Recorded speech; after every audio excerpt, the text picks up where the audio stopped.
Amis, bienvenue dans cette nouvelle vidéo. Nous allons voir un nouveau équipement. Il s'agit de la pompe à perfusion. C'est un équipement très simple qui permet d'infuser une solution médicamenteuse en fonction du temps, du moins un volume, un débit précis. Alors, assez bavardé, passons au vif du sujet et regardons ceci. Là, comme nous voyons là, voilà comment est-ce qu'il se présente. C'est un équipement tout simple, très simple même. Et là, je vais vous présenter juste ses fonctions basiques. Alors, à ce niveau, nous avons les affichages. Là, le clavier. L'affichage à ce niveau-ci nous permet d'indiquer le volume du patient, le volume de médicaments déjà administrés au patient. À ce niveau, cela nous affiche le volume total à délivrer au patient. Et ici, cela nous affiche le débit. Donc, nous allons l'allumer et voir comment est-ce qu'il se comporte. Déjà là, nous avons mis sous tension. Et là, nous appuyons sur Power. Ouais. Là, il s'allume, il charge. Alors là, nous allons faire une petite simulation. Puisque nous n'avons pas de patient avec nous, on ne peut pas filmer un malade dessus. Alors nous allons faire une simulation pour l'expliquer.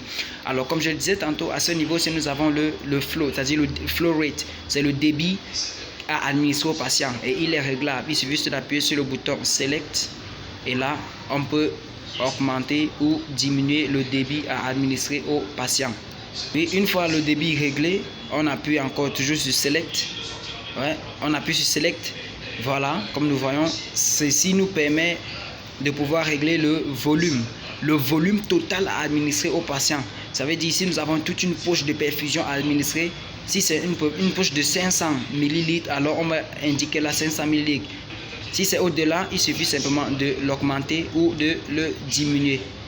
Et une fois que le volume total à administrer au patient est entré, c'est-à-dire le volume de toute la poche de perfusion à administrer est déjà entré, alors il suffit seulement d'appuyer sur Select.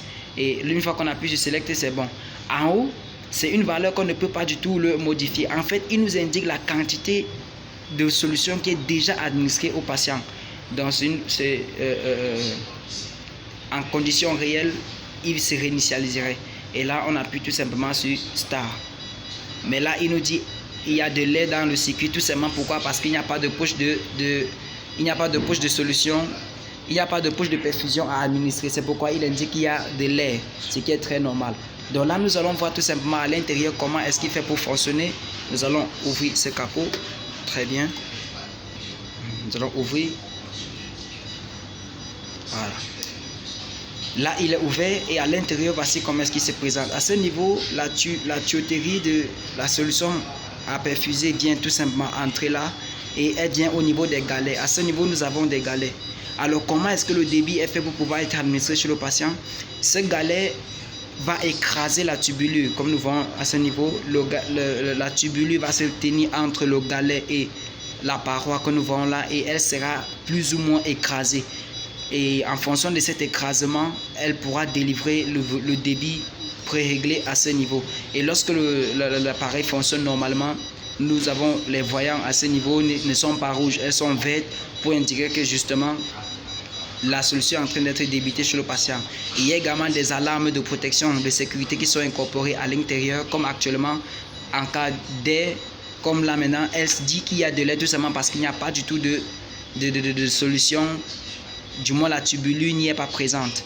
Alors lorsqu'il y a ce genre de problème, elle bip, tout comme nous pouvons entendre là. Et également, il y a également des alarmes qui permettent les alarmes d'occlusion. Si c'est qu'il y a une occlusion dans la tubulure et que la solution ne va pas chez le patient, elle va également émettre une alarme permettant ainsi d'interpeller le personnel en place. Et il y a également une autre alarme qui est l'alarme fin de cours, c'est-à-dire fin de perfusion. C'est-à-dire lorsque la solution médicamenteuse parvient à la fin, alors elle signale que justement la solution est finie et dont on peut tout simplement arrêter l'appareil. Elle est également dotée d'une batterie incorporée à l'intérieur, comme nous pouvons le voir là, en cas de coupure. Là, elle est sous secteur et bon, voilà la batterie, cela nous indique.